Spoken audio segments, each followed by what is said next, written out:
Lions predicted to trade $5.7 million recent draft pick after demotion, while the Detroit Lions are set atop the depth chart at the quarterback position going into the 2025 offseason. Their backup situation remains up in the air.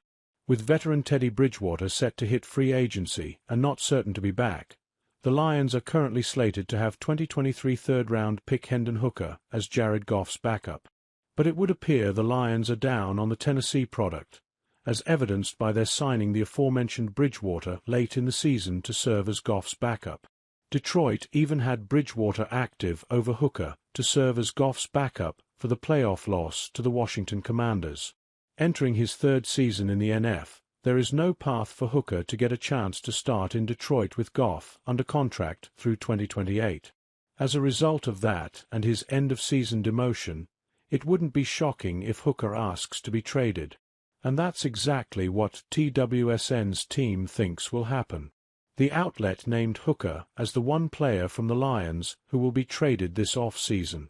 On one of the best rosters in the NFL, there's not a ton of players that would make this team better if they were traded away.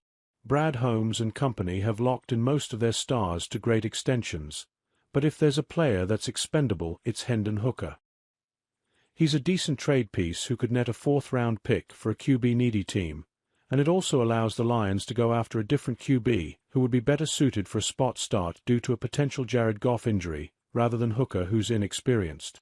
There's a few teams we could see having some interest in a young quarterback based on their current situations. The first teams that come to mind are the Las Vegas Raiders and Pittsburgh Steelers.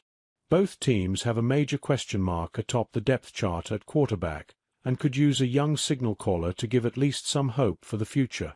The problem for the Lions is they're going to take a loss in a trade and won't get back the third-round pick they spent on Hooker initially. But that shouldn't deter General Manager Brad Holmes from making a move with Hooker's future, with Detroit looking bleak.